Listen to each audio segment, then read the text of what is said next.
forte ao Senhor. Graças a Deus. Bom,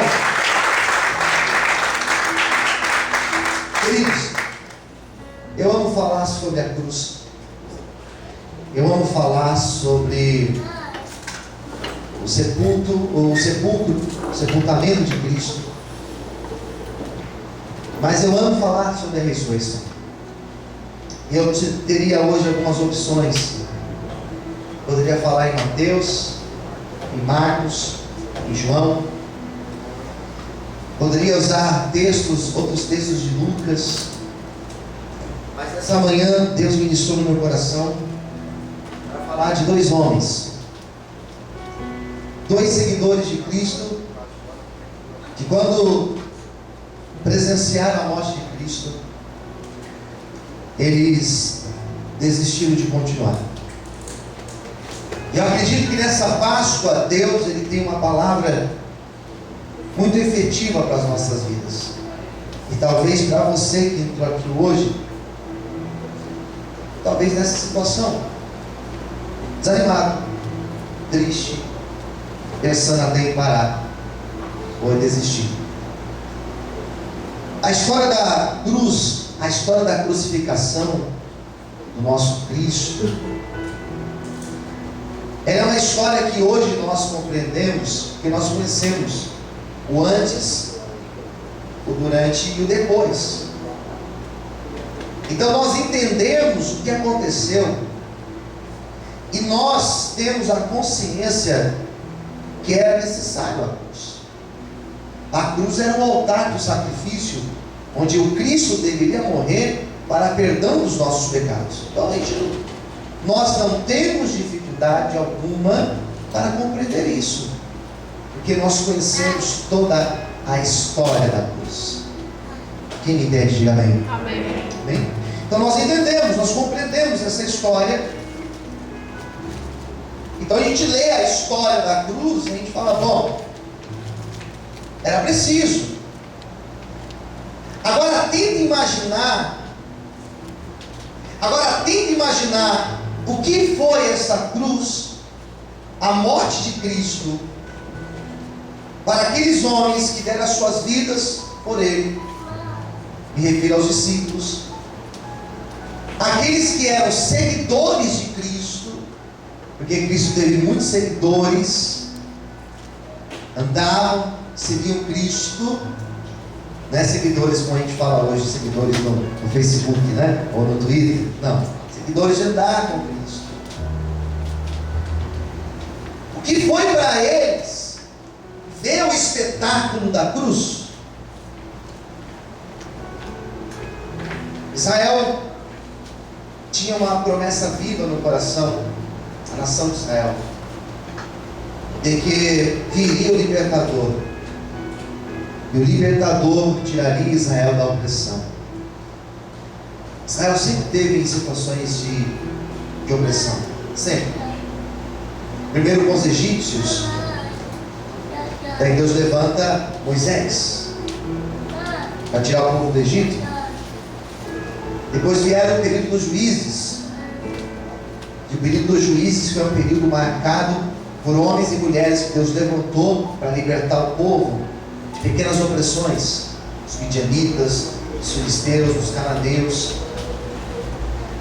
Depois veio, por exemplo, o Império da Babilônia, os assírios, melhor dizendo, depois do Império da Babilônia, depois do Império Persa, depois os gregos, e depois os romanos.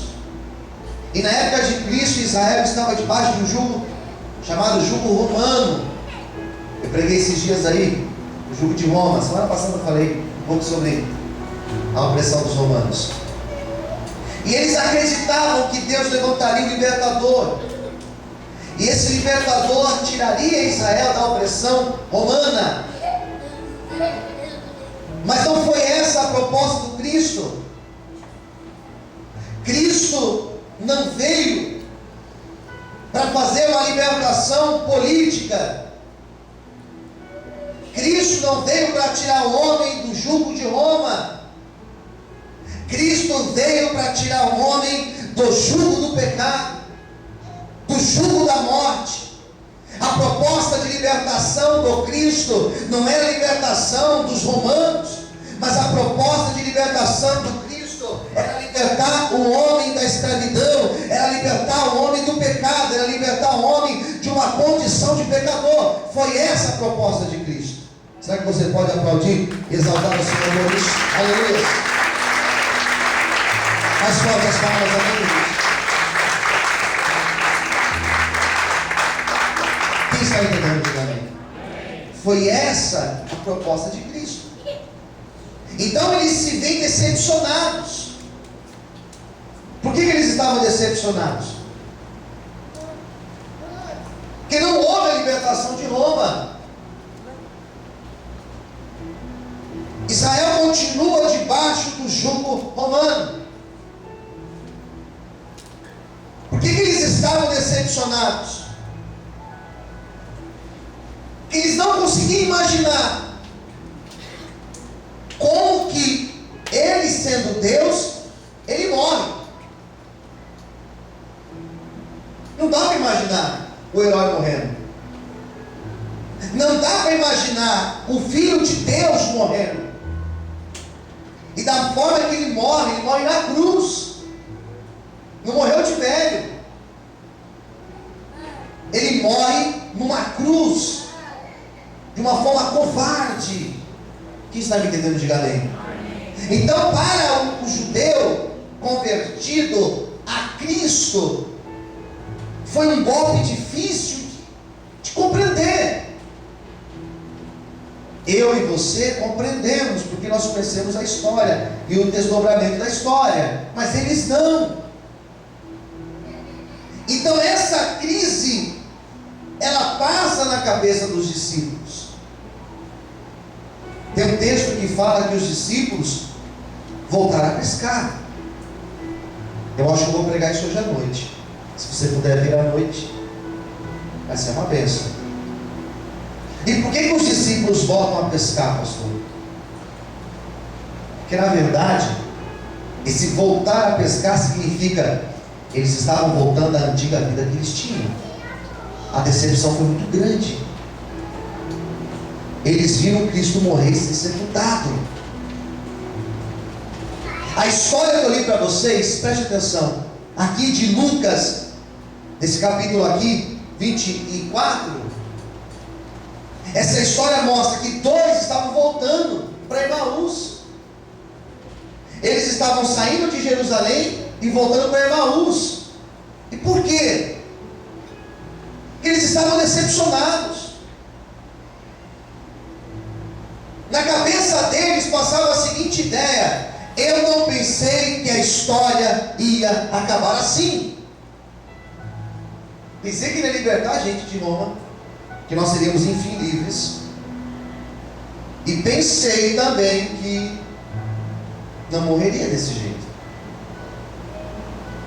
Então eles deixam Jerusalém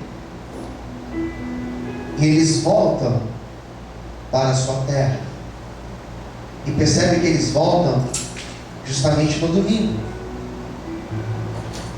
Era domingo, eles estavam voltando para casa. E sabe o que eles iam fazer? Iam levar a sua vida normalmente. E aquele Cristo que eles tinham conhecido, apesar de ser tão maravilhoso, tão especial, aquele Cristo era só mais um mentiroso. Você sabe que falsos messias surgiram na história. Ao menos uns 2000 falsos cristos disseram: eu sou o Salvador. Pelo menos uns 2000 antes de Cristo. Então eles olharam para Cristo e falaram assim: esse quase enganou. Esse era muito bom, né? Quase enganou a gente. Mas não é possível que ele é o Filho de Deus. Era muito simples. Era muito simples.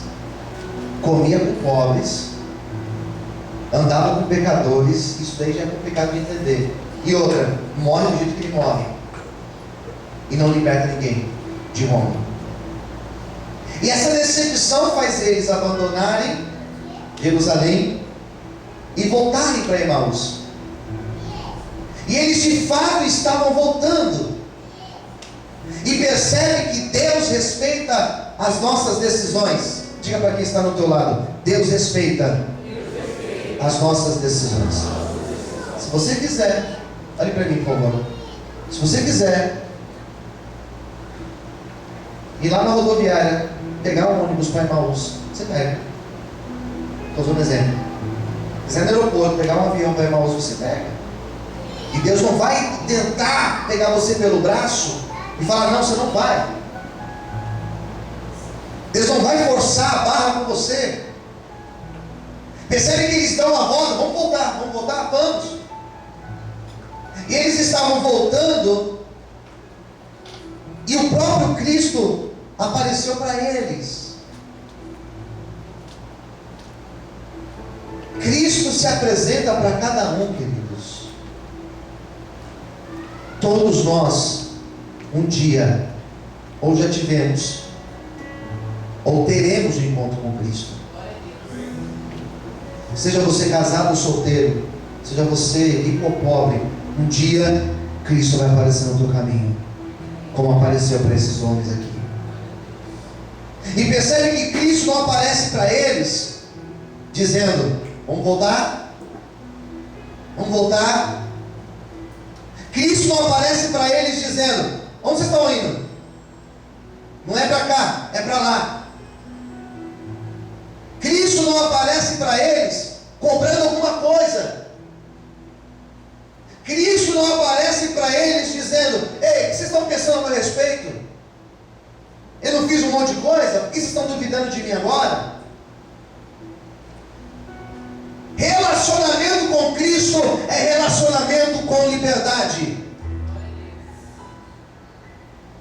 Relacionamento com Cristo é relacionamento com a porta aberta. Sai a hora que quiser ir embora, vai. Relacionamento com Cristo, ninguém é obrigado. Nós servimos a Ele porque nós amamos, porque nós somos servos dEle, porque a nossa vida não faz sentido longe da presença dEle.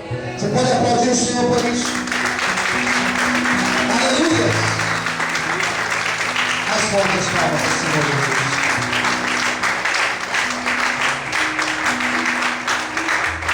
Diga para quem estiver ao teu lado: o relacionamento com Deus deve ser construído com base na liberdade. Liberdade, irmãos. Eu adoro o Senhor. Ninguém está aqui obrigado, viu? Posso ver amém? Amém. Os obreiros dessa igreja aqui, irmãos, nenhum deles faz nada aqui obrigado. Ninguém faz. Liberdade.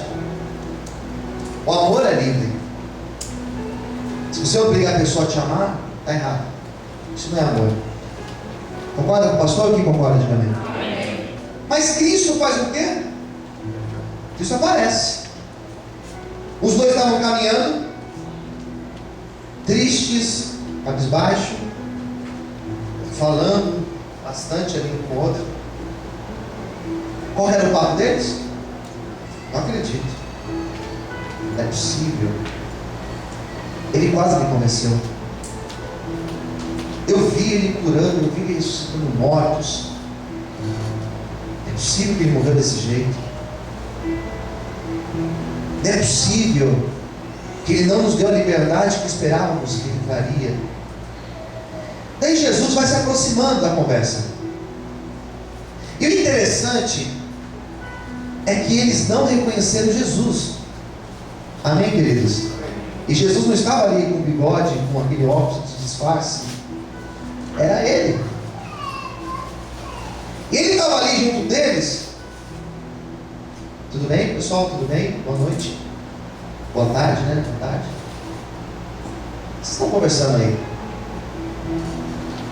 Eles olharam assim e falaram assim: você é estrangeiro? Você é de outro lugar? Não, por quê? Sou daqui. Você não está sabendo da notícia? E Jesus falou assim: mas qual notícia? A notícia do Jesus que morreu, do Jesus que fez milagres, maravilhas, que morreu. Os nossos sacerdotes levaram ele a julgamento, ele foi morto na cruz. Você não está sabendo disso? Daí Jesus olha para eles e fala assim: ah, entendi. Mas ele não tinha que morrer? Os profetas não falaram isso? Que ele morreria? Moisés começou a falar dos profetas, Isaías, Jeremias, Ezequiel. E eles começam a conversar. E Jesus estava ali com eles, explicando que os profetas tinham falado sobre isso. Quem está entendendo, diga amém. Mas eles não se convencem. Às vezes a pessoa, ela está numa angústia tão grande, que até para você falar a palavra para essa pessoa é difícil. Ela não quer ouvir. Eu não sei se você já tentou conversar com alguém que não quer ouvir. Você pode usar os melhores argumentos que existem. A pessoa não quer te ouvir. Com quem já aconteceu isso? Diga amém. É difícil. É difícil. Eles não ouviram. Chega uma hora da caminhada, lá em Maús já, Jesus falou assim para eles: bom, eu vou por aqui, vou embora. Já estava tarde. E aqueles dois homens disseram: não vai embora não. Vamos lá em casa comer pão? Vamos comer alguma coisa, porque a viagem é longa. Vamos voltar para casa, vamos lá comer algo. E Cristo aceita. E Cristo entra com eles na casa. Aqui já era em Maús. Quem entendeu, diga amém. Já estava em Maús.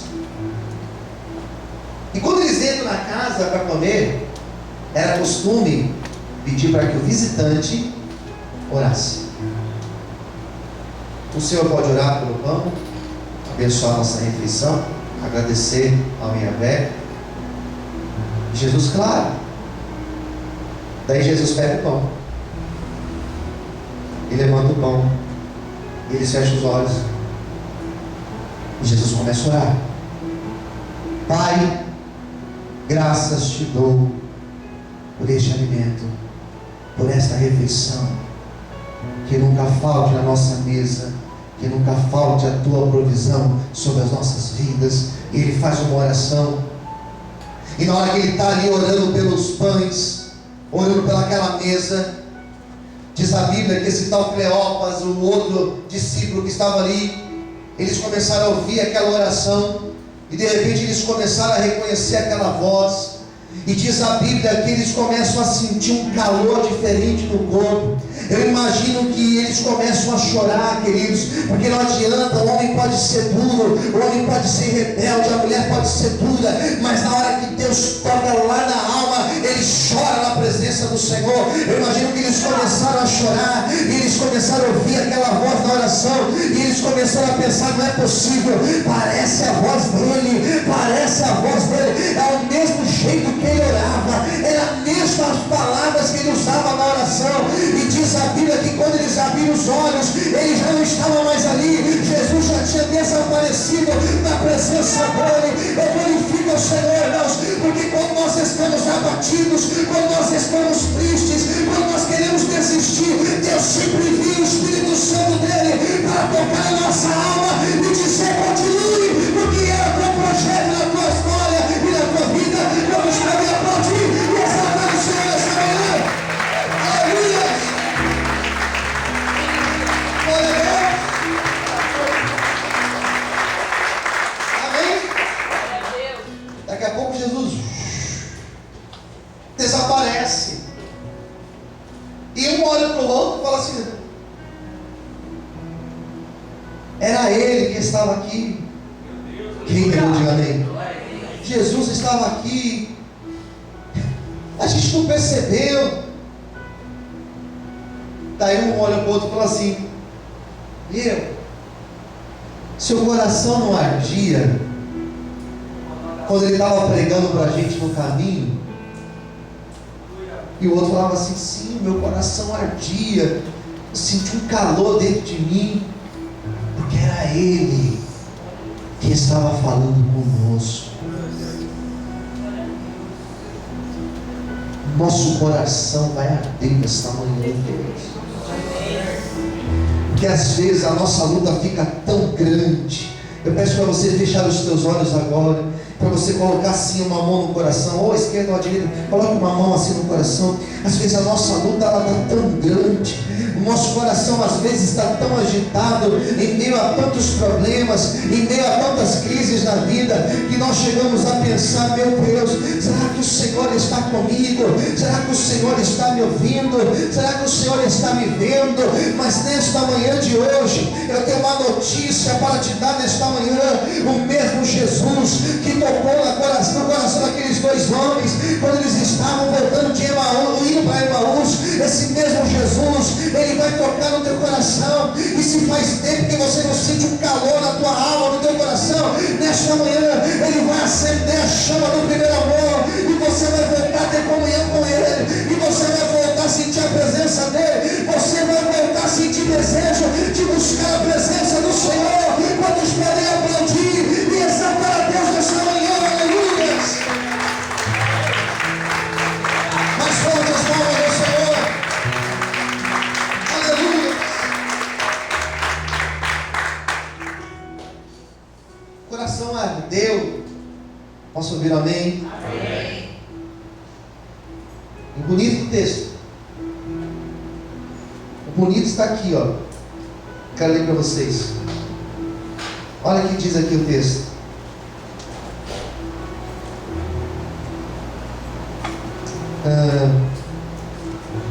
Versículo 31. Abriram-se então os olhos e conheceram, e ele desapareceu. E disseram um para o outro: porventura não ardia em nós o nosso coração, quando pelo caminho nos falava e quando nos abria as Escrituras? Daí olha o que diz o 33. E na mesma